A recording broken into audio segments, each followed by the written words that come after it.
Okay, before anyone says anything, I'm looking at you, Lucariboi, Jaden Stinks, and Tater King.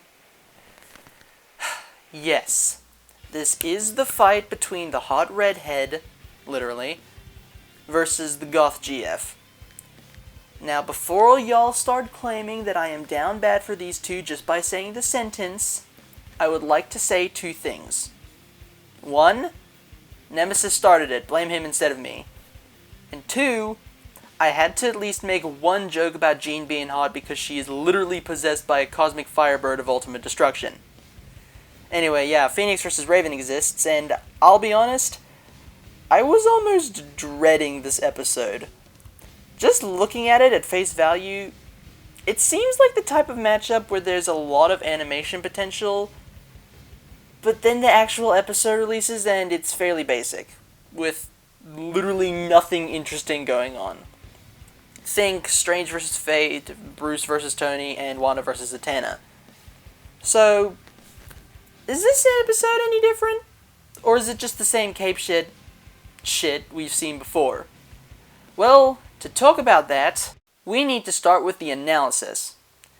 Jean's analysis is really good. I like the opening where they talk about the actual Phoenix and mythology, and then they move on to Jean's actual origin. And the joke about Jean's many deaths in her history is just hilarious, and it's made even funnier with the correction and the sad bagpipes in the background. I love the fact that they corrected themselves this way. It's very funny, and I really want more humor like this in the episodes. Speaking of humor, the cutaway is also pretty funny. The idea of the Phoenix Force going after redheads and then possessing Jocelyn, top tier comedy. Wiz and Boomstick better give her a raise because, as the saying goes, hell hath no fury like a woman possessed by a cosmic firebird of ultimate destruction. If you understood that reference, I salute you. The editing isn't bad per se, but it's pretty basic. There isn't any movement of the characters or the environments to give the panels that lifelike feel to them, which it really sucks, as I love that style of editing. It's like watching a motion comic. The ending is also somewhat nice, but kind of fucked up if you think about it, so we won't. Raven's analysis is also pretty good. It's nice to know that she likes Gossip Girl, just like my sister. In fact, she reminds me of my sister a bit too much. Are we sure that Raven wasn't made in the 90s up to the early 2000s? Anyway, I also like how they brought up Raven vs. Twilight again when they listed off what she and her soul self could do. That's a nice touch, even if that episode was mid-AF. The cutaway was also pretty funny, but it begs the question. If Raven symbolized bad news, and geese symbolize total assholes, what do penguins symbolize? I'm literally the most talented player here, so if you combine all your stars and multiply it by 1 billion, I'm still winning, so I don't want to hear you guys talk. Verdict is so bad, this is so embarrassing. Oh my god, this is gonna be 2 videos. Yo, how about you use your item? How about you shut up, Brent? Vern, you only have 1 star? That's embarrassing. Vern, how's the view down there, bro? Oh yeah, penguins symbolize toxicity. Once again, the editing isn't anything spectacular, it's just kinda basic. But hey, we got some Teen Titans Go footage in there, so that's fun. And the ending is also pretty funny, with Boomstick even calling Raven a goth GF. See, I'm not the only one who makes the joke! I am not helping my case. Moving on to the animation, and you know what? I'm just gonna get it out of the way right now. The backgrounds are really nice and look beautiful. They always do. Moving on. Unfortunately, I have to start out a bit negative. I don't really like Raven's sprite that much. I don't know what it is, but she just looks a little off to me. But you know what I do like? The rest of this animation. Especially the hand-drawn stuff. Moro did a fantastic job with Raven's magic and Jean's Phoenix avatar, and I'm really glad that Stitch vs. Rocket wasn't the only episode he got to work on this season. Anyway, the setup to me doesn't really make sense. Like, I get Raven threatens the universe and all, but so does Jean with the Phoenix. It comes off as a bit hypocritical to me. But outside of that, the rest of the opening is really good. We get a really nicely animated bird battle between Jean and Raven. Jean just sucking the soul self makes me laugh a lot, as does Jean smacking into a wall. We get an awesome reference to Teen Titans that is delivered so well by Kira Buckland. Seriously, the Afraid of the Dark line is delivered so chillingly that it makes Raven out to be some sort of eldritch monster, and I love it so much. And I love Jean just busting out of her darkness with the light that emanates from the Phoenix. It's a brief but cool way to show the countering of abilities. Now, this next scene confuses me a bit. Dark Raven shows up, pulls a hot rod from the last night and stops time around her, and then cuts Jean in half with her sword. Now, when I originally saw this, I assumed that Jean was the one who had stopped time, given that her hand was on fire and she moved it right before time was stopped. So, I was confused as to why Dark Raven actually managed to cut Jean in half. There is little indication on who actually stopped time, as neither of them say anything. Raven at least could have said Azarath Metreon Zinthos before time stopped, so we know it was her who stopped time. And yes, I know Raven does a JoJo pose as soon as she uses Worldo, but it's so subtle that I didn't even notice it the first time I saw this episode. Anyway, Jean gets cut in half and we get an awesome pain scream to evil laughter combo epically delivered by Corey Pettit as Jean turns into Dark Phoenix. Dark Phoenix's transformation in general is just cool. We get a nice looking explosion of flames and it's followed up by Jean breaking Raven's sword and teleporting her to what I can only assume is a moon of some kind, where we get the best shot of the entire episode. It's here for about a second, but damn, it looks so beautiful. Jean then pulls an Alien X and duplicates herself a lot to shoot a bunch of beams of fire at Raven, but unlike Alien X, all her duplicates are actually doing shit, but also like Alien X, they're pretty much useless when it comes to everything else, as Raven just wipes them all out when she tosses a planet at them. And I have to complain here.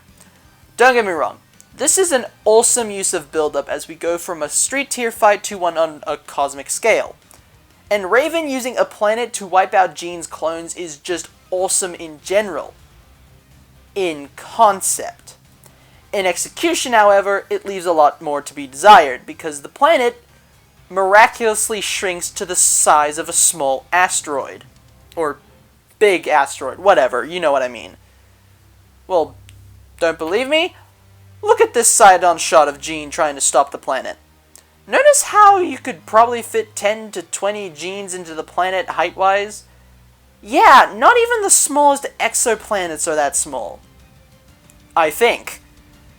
If I were doing this scene, I'd probably have it be zoomed out so we can get a sense of scale for how big it is compared to Jean and Raven.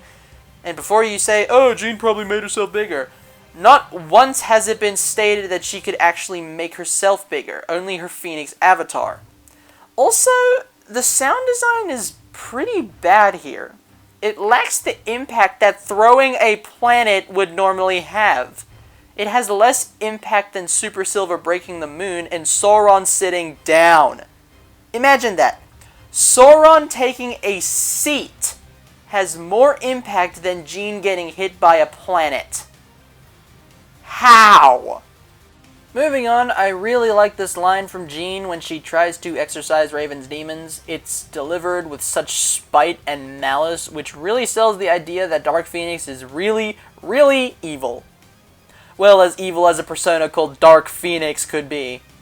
And I know this isn't intentional from the animators, but having the flames pop out of Raven's eyes and her mouth reminds me of Blake vs. Mikasa, and I just think that's absolutely hilarious.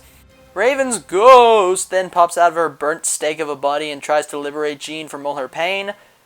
Very Obito-like there, Raven.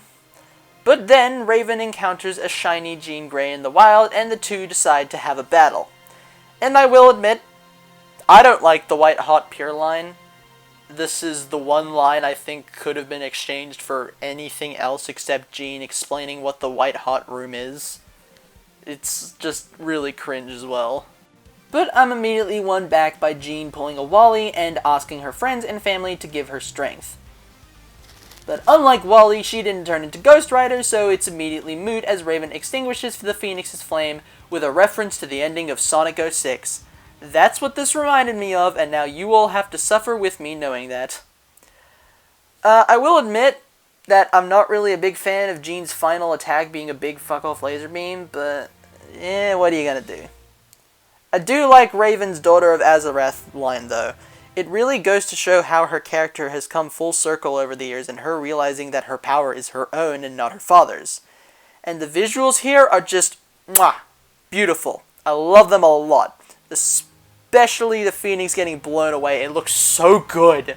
Now, before we address the big fire turkey in the room, I'm getting to that. Let me just talk about the conclusion first. The conclusion is pretty meaty and beefy, as expected, since this is a pretty complex matchup, and that's very cool. I really, really wish we got more conclusions like this. Oh, sorry, I had a frog in my throat there. Overall, I think the conclusion is good at explaining why they think Raven would win. But I'm sorry, I don't agree with this episode. From what people have told me, Raven remotely scaling to the full power of the Spectre is just a bit of an outlier, just a little bit. And the fight between Trigon and Mixie Plitzalik apparently happened in the Injustice universe, which is far weaker than the main DC Comics universe, so I don't know why they would use it, especially since that's technically not canon. Also, they never really provide context for the giant green cat beating Jean in the White Hot Room.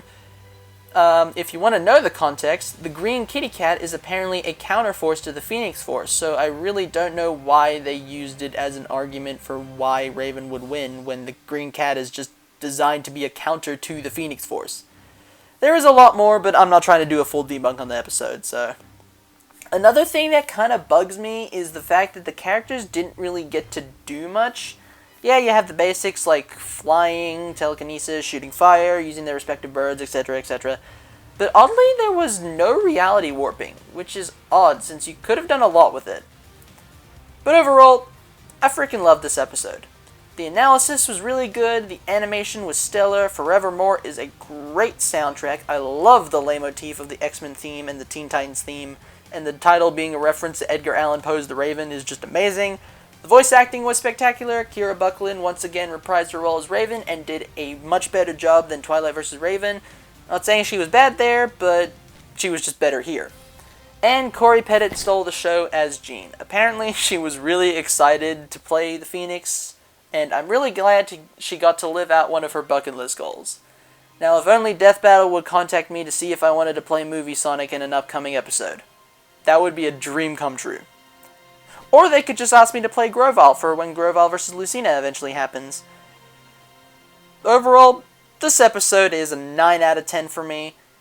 It is my second favorite episode of the season. It's that good. Speaking of Grovyle vs. Lucina, the next time. Hot damn, I'm so excited. I'm not even a Fire Emblem fan. I just want more video game episodes on Death Battle.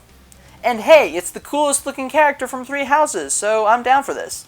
Also, Guts is coming back. I think he'll win despite Dimitri being more powerful since Guts faces foes who are more powerful than him all the time. Jokes aside, I am super hyped for this. I'm actually kind of glad we're getting Fire Emblem on the series for once because there's a lot of matchups that I like that are Fire Emblem related despite me not actually liking the series that much. So... Actually, no, I changed my mind. This episode's going to be bad because it's another Potato King W, damn it. Anyway... Yeah. So what are your thoughts? Did you like the episode? Did you dislike the episode? Let me know in the comments below. And while you're down there, hit that like button. Or the dislike button. I don't care. YouTube doesn't show dislikes anymore, so what's even the point of having them?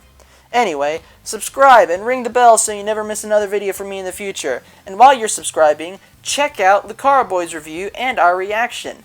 This is... It's a lot shorter because, like, it was at, like, 1 a.m., so I just typed in chat and spoke very quietly. Also, check out Hulk of Krypton. He recently gave me a shout-out on his channel, so I'm doing the same for him. He makes great content. Go check him out. Final plugs. Go check out my Instagram and Twitter. Did you hear me? My Instagram and Twitter. Go check those out. With that in mind, I will see y'all later, Cap Nation. Bye-bye.